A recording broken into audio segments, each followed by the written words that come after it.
Good morning. Hello, good morning. Good morning, goddesses. Welcome to the Goddess That's Chat. right. Right. Coming off the heels of the solstice, winter Yeah. solstice. Yes. Oh, Just getting rather. started. Well, yeah, as we're recording this, it's gray, it's rainy, it's dark, Right. there is no sun to be Hmm. had. And what a perfect scenario for Yes, for our Amaterasu God. to appear. Mhm. The sun goddess. Yes. I'm excited to hear more about her story and how it applies to our life. So let's get to it. All right. Amaterasu. She is the sun goddess, as I just mentioned, in the Shinto religion, tradition of Japan. Very much revered to the point that the imperial family traces its lineage back to her and her brother and father. And so they claim her and all that she brings to the their culture and their society. And it's interesting because I was just reading how she's the goddess to invoke when you feel stressed or strained, when life seems out of control or disordered, or when you've lost faith and hope in a positive future. And in the tradition in Japan and the imperial family, and all claiming that tradition, that they use that to claim how they've ordered their government, how they govern and all that in order to kind of keep people in Right. place, so to speak. They had a caste system and the whole thing, and that was they claimed that her power gave them that way. And and that's good, and that you have to have some kind of form of organization in your system. But that being said, we don't want to talk about setting up some government over people. I'd like to talk about Amaterasu as the sun goddess, as the embodiment of this light that we all want. We want shining in our lives all of the time because it's warm, it's comforting. It does help in when the light is gone. Let's trace it back. She and her brother quarreled a lot, and they played tricks on one another. And you know what family doesn't, or whatever, but it started to get out of hand because they were trying to prove that no, one or the other had the most power. And she being the firstborn and she being the sun god, she's, I'm the one. Well, her brother did something really bad and got her a little upset, and she was like, fine. And she goes off into a cave, and all of a sudden there's no light. There's, no sun, nothing. And everybody is standing around in the dark. It's chaos. It's what happened. Wow. We need to bring her back. How do, and no matter of coaxing her out or anything was happening, until finally somebody thought, she's always been kind of a curious goddess. And well, they had a big party, and that she kind of peeked out of the cave to see what was going on, and they held a mirror out, and she saw her reflection and how bright and shiny she was when she came out. And it was like, just, she came back out. She came out for the party. And we had the sun again. But when you think of the sun, you think of healing, right? And of just shining a light on all that's chaotic. I mean, when you're rumbling around in the dark and you're like, it would be really helpful to have some light right now to help sort things out. And how at this time of year, when we're at the shortest day, the longest night,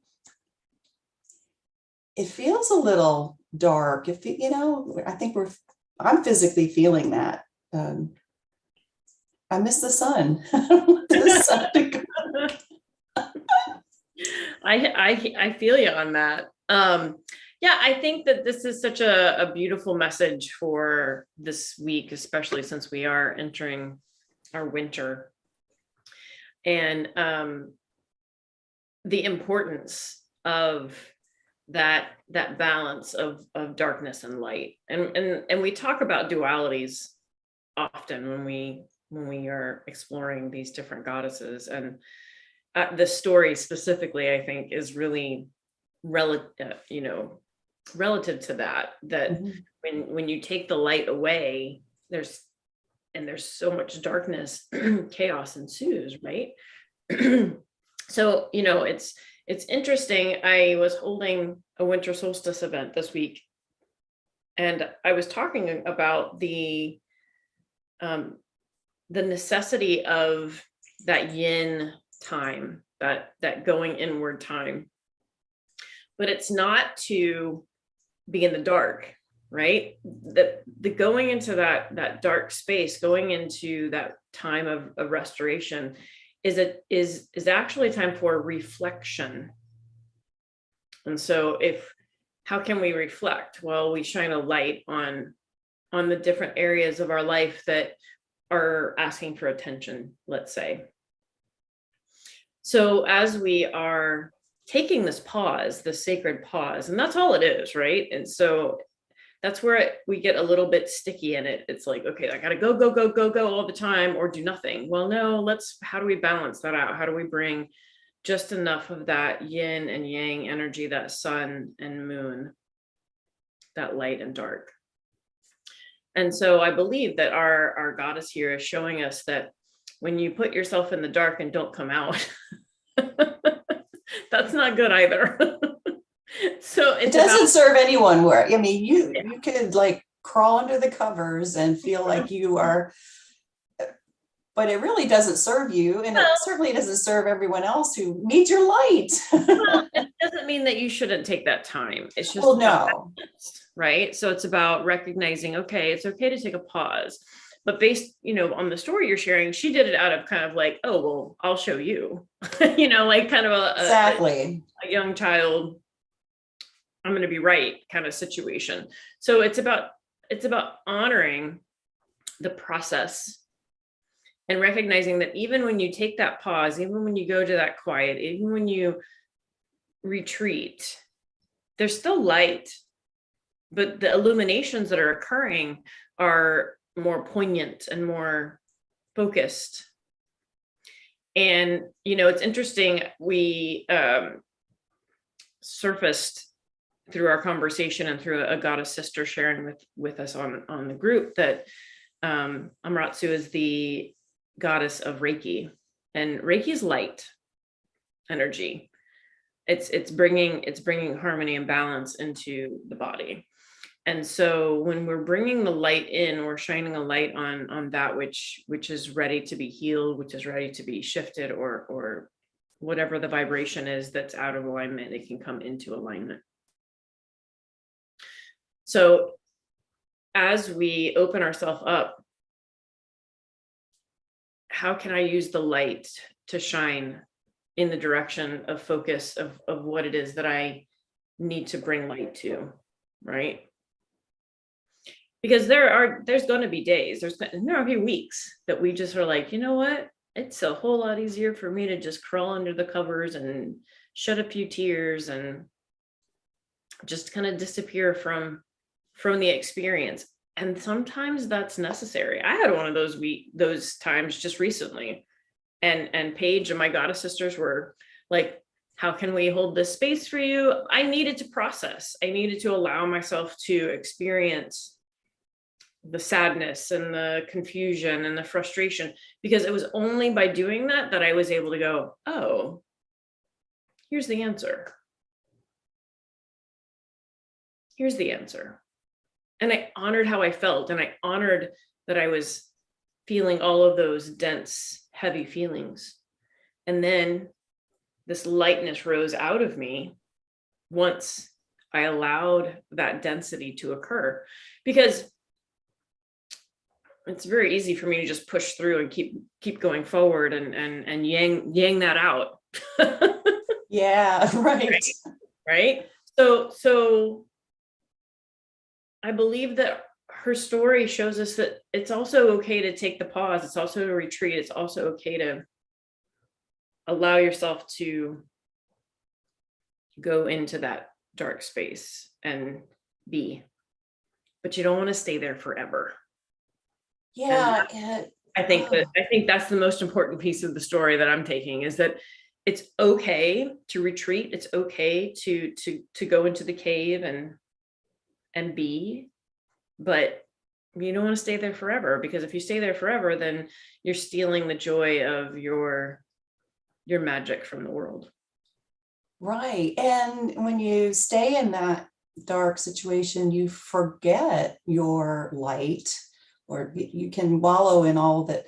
And I'm just thinking about the story behind how what finally drew her out, really, to come out and reclaim her place in the sky, and was a mirror. And it was Reflection. yeah, it was like an eightfold mirror. So it really, when she looked at it, it just went, whoo. Yeah. And but it was a reflecting her light. It wasn't like shining a light on her. It was, and then that recognition that I have that in me.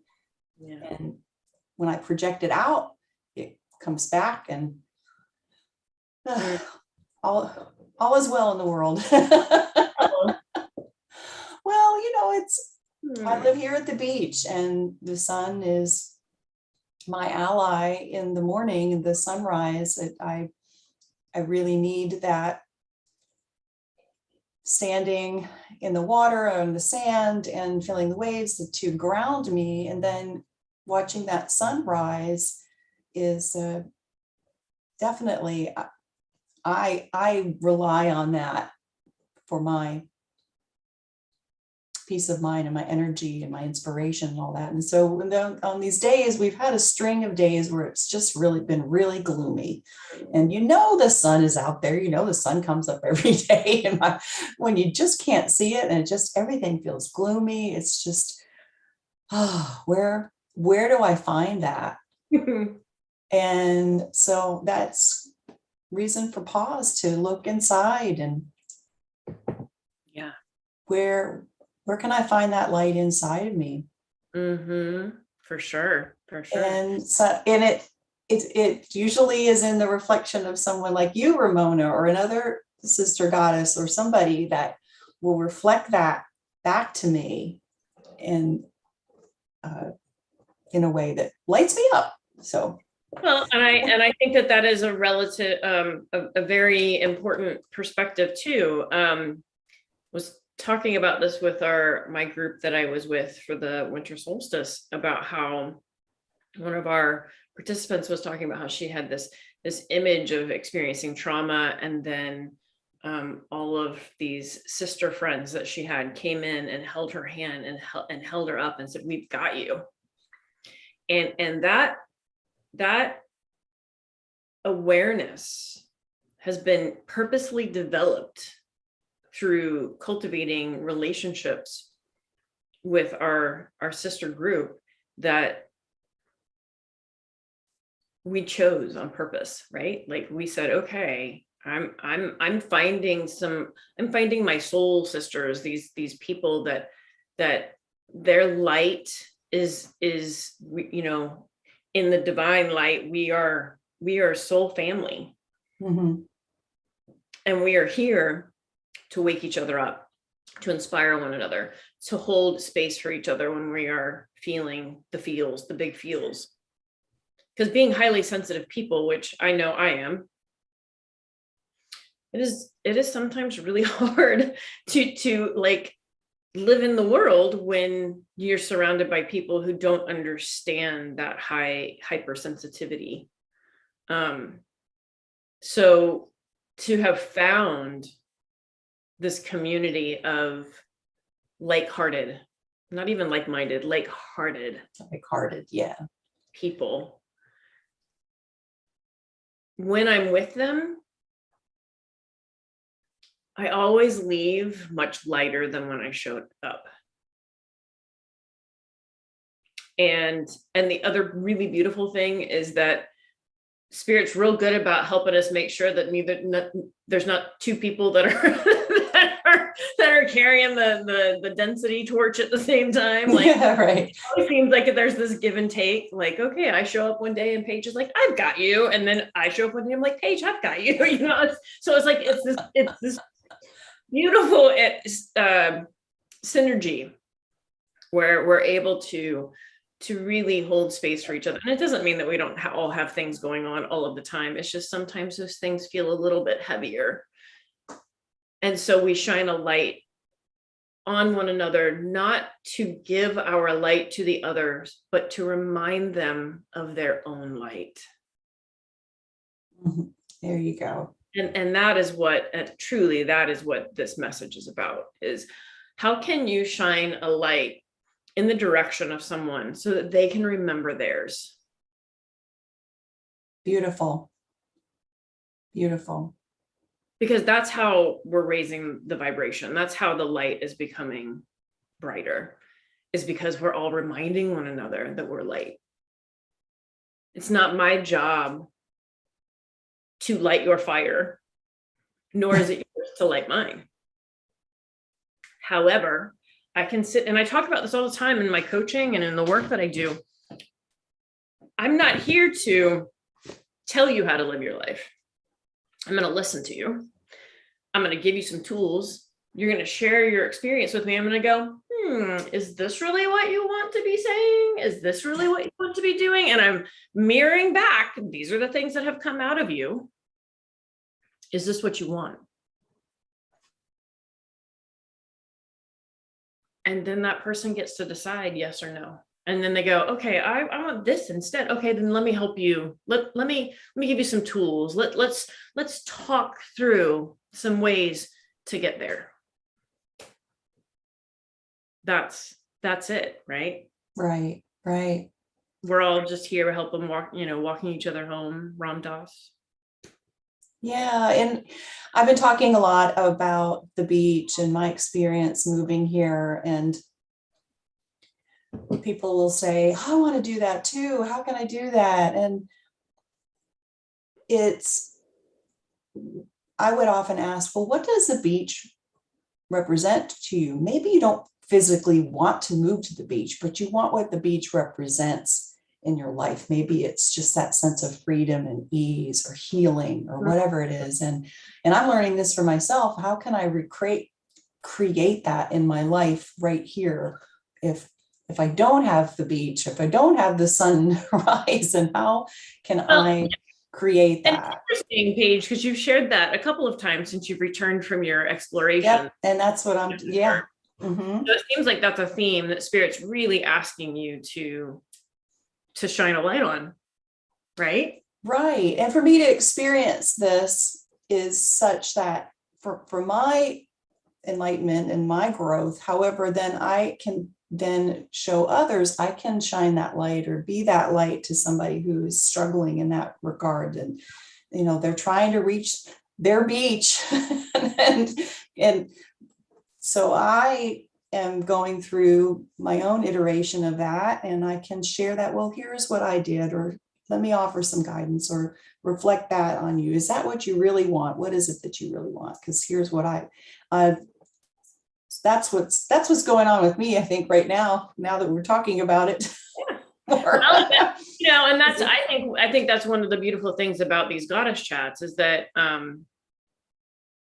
the gift that we are getting out of having these weekly times to come together is that every goddess that we discuss, every time we come together and open our hearts and our minds and our beings to another aspect of the goddess, what we're really doing is waking up within ourselves the message that we're exploring with you.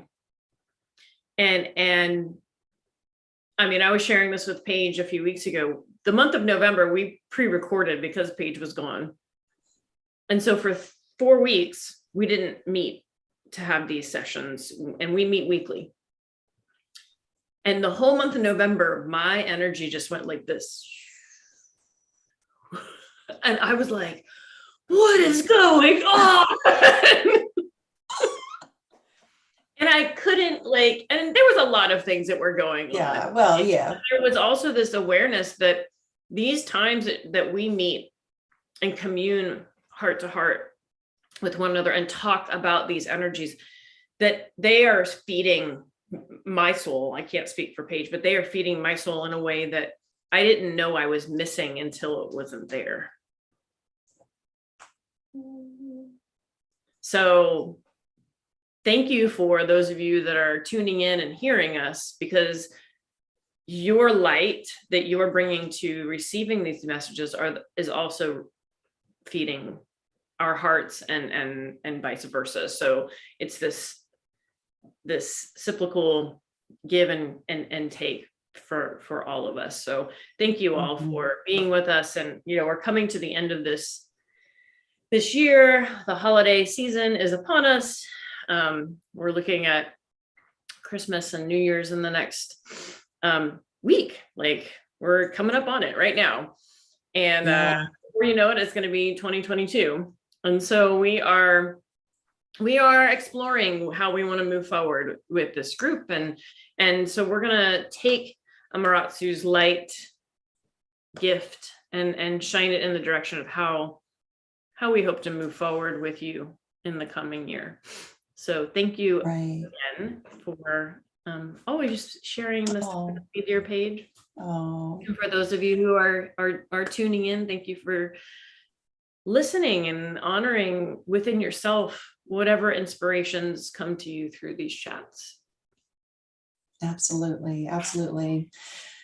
Well, we have like one more goddess chat, I think, before the new year. So we'll see you then next week, and we'll see where we go come January. Okay. Many blessings. All right. Namaste.